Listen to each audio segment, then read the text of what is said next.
याद रखो मेरी इस बात को, एक दिन आएगा जब भारत की पार्लियामेंट में किसी मुसलमान का मॉब लिंचिंग हो जाएगा। एक दुकान में हम गए, दुकान में कुछ सामान लेने के लिए एक लड़का था, उसने बोला जी जय भारत माता की बोलो, जय हिंद बोलो, जय सीताराम बोलो, जय राम बोलो। अगला चुनाव घुसपैठियों को निकालने के मुद्दे पर और घुसपैठ रोकने के मुद्दे पर लड़े जाने वाला है। जो इलीगल पहले से है उसको कैसे निकालना है उसका प्रक्रिया चल रहा है। कितने तो भी 10 थे या 15 थे या 50 थे? यहाँ ले जाने का टाइम में 4 आदमी थे। अच्छा। पूरे रास्ता में मिलते वहाँ बात तक जाते कम से कम 50 आदमी। 50 आदमी? अच्छा ठीक। पूरे गाँव में वाला ठीक। सुपौल के रहने वाले मुर्शीद आलम जो नाम है उनका, मुर्शिद भी है, कुछ लोग कह रहे हैं। बहुत अफसोस हो रहा है। सम्राट जी, आप होम मिनिस्टर बने हैं, होम मिनिस्टर का दायित्व है कि आपकी पुलिस सक्रिय उस पर करे। अभी तक गिरफ्तारी नहीं हो। वो बेचारा सुपौल से जाकर मधुबनी में, वो भी बिहार सरकार का नाला का काम कर रहा था, उसको सिर्फ मुसलमान होने के बुनियाद पर आप बांग्लादेशी कहते हैं। ये क्या चल रहा है? एकरा सबके श्री राम बोलल है, नहीं बोलले वह पर ओकरा पकड़ कर लोग। मतलब बंगाली नहीं था उससे मैं पूछा कि आप बंगाली हो क्या भैया? तो नहीं भैया मैं बंगाली हूँ, नहीं आप ही लोग का आदमी हूँ, यहीं पे मेरा बगल में घर है, यहीं पे मैं काम कर रहा हूँ। 2026 का अभी दूसरा या तीसरा दिन है। साल बदला मगर मुसलमानों की किस्मत नहीं बदली। हम ऐसा क्यों कह रहे हैं, आज की कहानी आपको समझा देगी। जी हाँ, बात बिहार की। बिहार में बढ़ती हिंसा, भीड़ का कानून और सवालों के घेरे में सरकार। नया साल आया, कैलेंडर बदला, तारीखें आगे बढ़ गईं, लेकिन अगर कुछ नहीं बदला तो वो है बिहार के मुसलमान की किस्मत। नमस्कार, मेरा नाम हैदर अब्बास नकवी है और आप लोग मुझको इस वक्त दास स्वतंत्र पर देख रहे हैं। आज भी वही डर, आज भी वही शक, आज भी वही सवाल, तुम मुसलमान हो। अतहर हुसैन को तो आप जानते हैं, हम ही ने उसका वीडियो दिखाया था। हम कपड़ा बेचने के लिए डुमरी गए थे और के बाद आने में हमको लेट हो गया, 7-8 बज गया। भट्टा के आगे जब पहुंचे तो 4-5 आदमी मिलके हमको छेक लिया और उसके बाद इंक्वायरी करने लगा मेरा पॉकेट को, जिसमें मेरा 16-17-18 हजार रुपया था। उसके बाद कपड़ा था, साइकिल था, सबको छीन लिया। छीनने के बाद क्या हुआ कि 4 आदमी मिलके पैर हाथ पकड़ के एक ठो रूम में ले जाके हमको बंद कर दिया। जब काफी रात हुआ तो हमको क्या किया कि पैंट खोल के उसके बाद देखा कि मियाँ जी है, मेरे पैंट को खोल के पिटरौल डाल दिया। उस अतहर हुसैन का जख्म अभी भरा भी नहीं था। बिहार अभी मोहम्मद अतहर हुसैन की दर्दनाक मौत को भूल भी नहीं पाया था। फिर भीड़, शक, मारपीट और इंसाफ की धीमी रफ्तार, ये सब अभी लोगों के जहन में ताज़ा ही था कि तभी मधुबनी से एक और दहला देने वाली खबर आ गई। मधुबनी में मॉब लिंचिंग की कोशिश हुई। बिहार के मधुबनी ज़िले में सोपाल निवासी एक मजदूर मोहम्मद मुर्शीद उर्फ मुर्शीद आलम के साथ जो हुआ वो सिर्फ एक घटना नहीं, एक चेतावनी है। मुर्शीद आलम राजमिस्त्री समझते हैं क्या होता है? जो घर बनाता है, ईंटों को सीमेंट से जोड़कर घर को मजबूती देता है। लेकिन मुर्शीद आलम खुद मजबूत ना रह पाए क्योंकि उनके साथ जो हुआ वो रुला देता है। राजमिस्त्री का काम करने रोजी रोटी की तलाश में मधुबनी आए। कोई हथियार नहीं, कोई अपराध नहीं, कोई शिकायत नहीं, बस एक पहचान थी उनकी कि वो मुसलमान थे। तो फिर क्या? भीड़ ने घेरा और पहचान पूछी। आरोप है उन पर कुछ लोगों ने उन्हें बांग्लादेशी बताकर घेर लिया। एक दुकान में हम गए, दुकान में कुछ सामान लेने के लिए एक लड़का था, उसने बोला जी जय भारत माता की बोलो, जय हिंद बोलो, जय सीताराम बोलो, जय राम बोलो। हाँ बोले इतना तो हम नहीं बोल पाएंगे। हाँ ये भारत माता बोल सकते हैं, जय भारत बोल सकते हैं। हाँ। फिर कुछ नहीं बोला, वीडियो बना के वो वायरल कर दिया। फिर 1 घंटा के बाद फिर आया रूम में घुस के, तुमको उठा के लेके चले जाएंगे, तुम ये बोलो वो बोलो। फिर भी मैंने बोल दिया, धमकी दिया तो बोल दिया। फिर उस रात में रहे, सुबह काम करने के लिए गए 1 बजे काम करने से, काम करके आए लंच में, खाना खा कर निकले काम में जाएंगे। दुकान में 2-3 लड़का खड़ा था, तुरंत पकड़ा हमको और सीधे बांग्लादेशी। हाँ चलो तुम बांग्लादेशी हो, अच्छा, तुमको मार देंगे बोल के ही दोनों तरफ से खबर पकड़ के 2 आदमी ने मारने लगा। अच्छा, पीछे से 1 आदमी मारने लगा। मारते मारते करीब गाँव हमको कम से कम 2-3 किलोमीटर ले गया। कोई हमको बचाने वाला नहीं। मतलब पूरा गांव में आपको मारते हुए ले गया? ये अच्छा, पूरा नाक मुंह से खून जा रहा था। लास्ट में वहाँ एक काली मंदिर है। अच्छा, बोलता चल साला तेरे को काली मंदिर में चढ़ा दूंगा। काली मंदिर में चढ़ा दूंगा? हाँ। फिर काली मंदिर का गेट से वापस किया। वापस करने के बाद घंटा बाद में खाली जगह में वहाँ जो मतलब जो खड़ा रहे, वहाँ कुछ आदमी उतने खड़े नहीं है।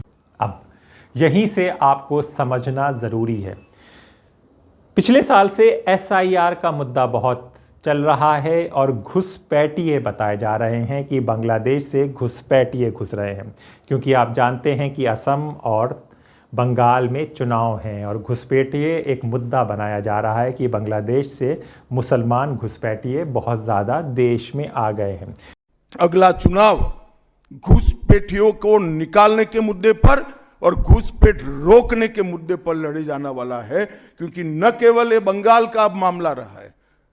मैं आज बंगाल की जनता को इस प्रेस वार्ता के माध्यम से बताने आया हूं कि बंगाल की बॉर्डर से हो रही घुसपैठ सिर्फ बंगाल का मामला नहीं रहा है, अब ये राष्ट्रीय सुरक्षा का मामला है। देश की संस्कृति को बचाना है, देश की सुरक्षा को सुनिश्चित करना है, तो बंगाल की बॉर्डर सील कर दे, ऐसी देशभक्त सरकार यहां लानी पड़ेगी जो ममता बनर्जी नहीं कर सकती, केवल और केवल भारतीय जनता पार्टी कर सकती है। वो क्यों आए, कैसे आए और किसके थ्रू आए, उन पर कार्रवाई ना होने के बदौलत क्या उनको पकड़कर भेजा गया, कितने पकड़े गए, इन सवालों के कोई जवाब ना मिलकर, लेकिन SIR, मुसलमान, बांग्लादेशी, घुसपैठी जब ऊपर से ऐलान होने लगता है तो नीचे के संगठन और नीचे के जो लोग जो अपने आका को खुश करने की कोशिश करते हैं कि देखो हमने मुसलमान घुसपैठी को पकड़ लिया है, अब उसे हम बाहर भेजेंगे, उसे मारेंगे, पीटेंगे,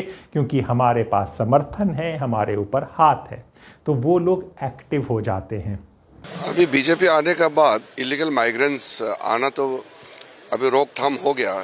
जो इलीगल पहले से है उसको कैसे निकालना है उसका प्रक्रिया चल रहा है। जब तक कांग्रेस सरकार थे तो बांग्लादेशी घुसपैठी तो फ्री से ही आते थे, उनको यहाँ तक कि कांग्रेस वाले वो ग्रुप बना करके, कागज बना करके, स्टैम्प लगा कर उनको वोटर लिस्ट में डाल के वोट बैंक बना करके सारा इलीगल माइग्रेंट्स को कांग्रेस पार्टी ने ही बसाया है, चाहे नॉर्थ ईस्ट में हो चाहे बाकी जगहों में हो।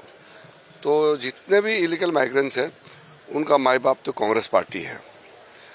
हम लोग का काम ये है कि जो इलीगल माइग्रेंट्स है उसको चुन चुन के बाहर निकालना, और जो भारतीय नहीं है, जो इंडियन नहीं है, उनको वोटर लिस्ट में नाम नहीं होना है, इसका कार्य भी हम लोग सरकार पूरा बल देता है। और इलेक्शन कमीशन की ओर से भी जो काम हो रहा है ये भी बहुत अच्छा काम हो रहा है, स्पेशल इंटेंसिव रिवीजन जो हो रहा है। और हम लोग तो एक भारतीय को प्रोटेक्शन देंगे, ये हम लोग की जिम्मेदारी है, हमारा रिस्पॉन्सिबिलिटी है इंडियन को प्रोटेक्शन देना।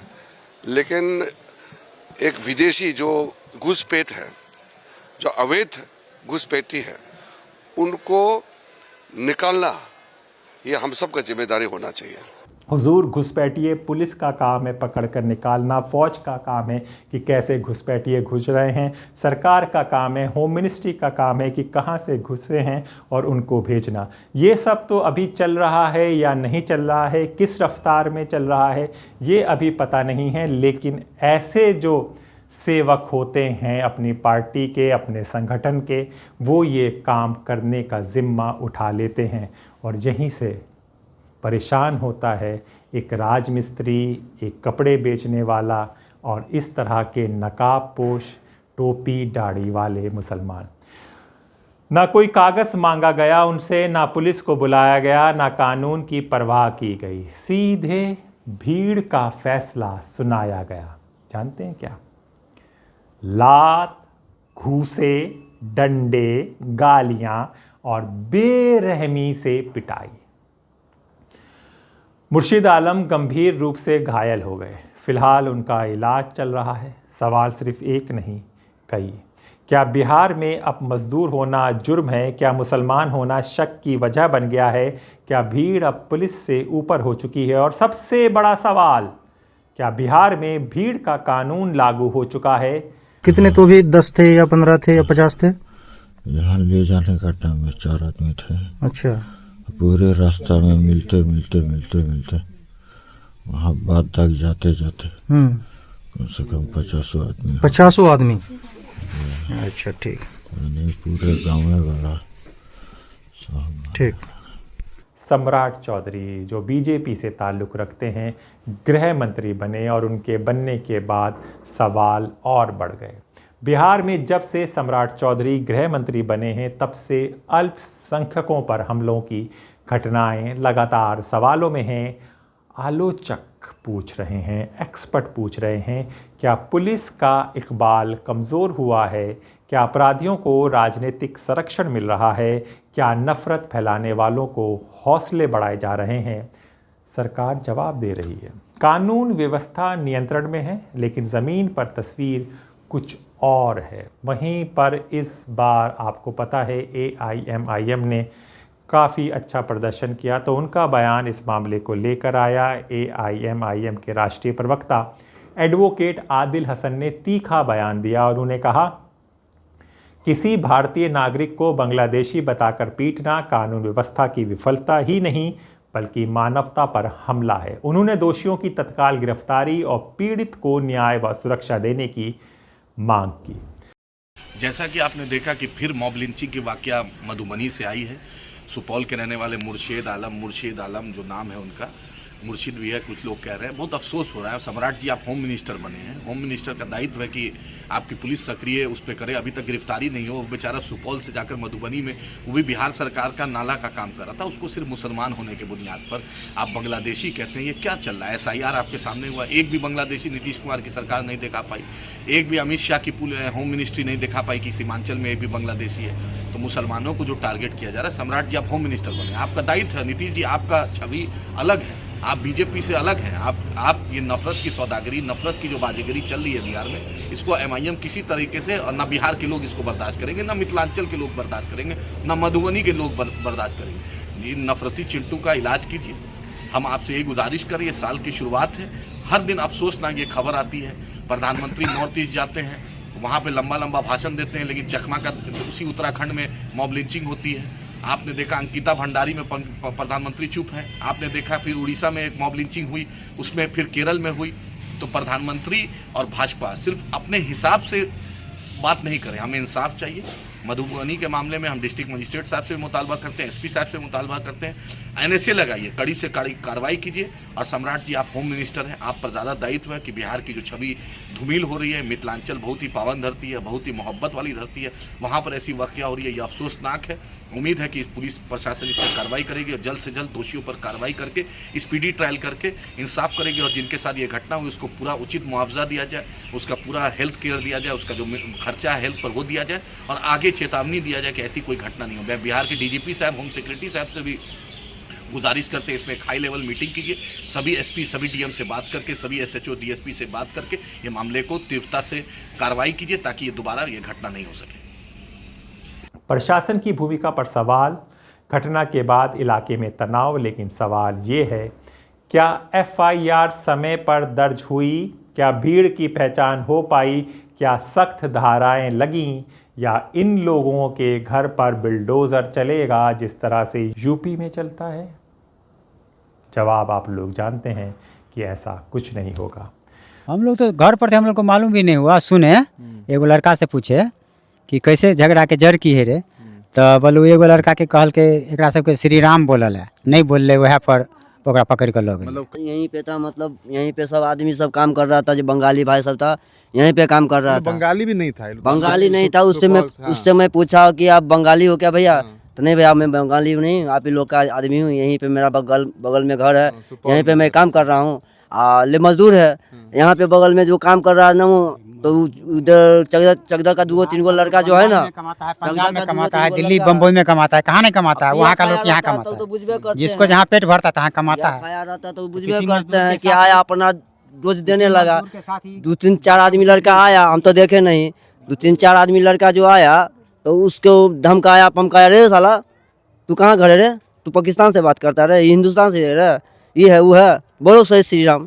बेचारा डर से जय श्री राम बोलने लगा, वो वीडियो बनाने लगा। वीडियो जो बनाने लगा तो अगला बोला कि भैया वीडियो मत बनाइए, क्यों बना रहे हैं, हम कोनो गलत आदमी हैं? जय श्री राम कह रहे हैं तो जय श्री राम बोलने में हमको क्या तकलीफ है, बोल देते जय श्री राम, बोल दिया। अब फिर भी उसको मारा। हमको तक प्लम्बर का मिस्त्री है, हम काम करने चले जाते हैं, रात में आया तो हम देखें ऐसे दिन ही रात। मामला हल्का किया गया। बिहार का इतिहास गवाह है, जब जब मामलों को हल्का किया गया भीड़ और मजबूत हुई है। सिर्फ संयोग नहीं, एक पैटर्न है। अथर, मुर्शीद और इससे पहले भी दर्जनों नाम, एक बार एक कहानी, शक, पहचान, भीड़, हिंसा और फिर लंबा इंतज़ार। ये घटनाएं अब संयोग नहीं रहीं। मुख्यमंत्री और गृह विभाग से सीधी मांग, अब सवाल सीधे सत्ता से। हम मुख्यमंत्री नीतीश कुमार, गृह मंत्री सम्राट चौधरी, बिहार गृह विभाग, मधुबनी पुलिस और बिहार डीजीपी से मांग करते हैं दोषियों की तुरंत कार्रवाई की जाए, गिरफ्तारी हो, मॉब लिंचिंग की धाराओं में मामला दर्ज हो, पीड़ित को सुरक्षा और मुआवजा मिले और सबसे ज़रूरी भीड़ को साफ संदेश की कानून से ऊपर कोई नहीं, क्योंकि अगर आज नहीं रोका गया तो कल कोई और मुर्शीद होगा, कोई और अथर होगा और फिर हम कहेंगे साल तो बदल गया था मगर मुसलमान की किस्मत नहीं बदली। तो स्वतंत्र में ऐसी छुपी हुई कहानियाँ जो मेन स्ट्रीम मीडिया में नहीं दिखाई जाती हैं, हम आपको बराबर लाकर दिखाने की कोशिश करते रहेंगे, तब तक जब तक हम खुद दास स्वतंत्र हैं। नमस्कार।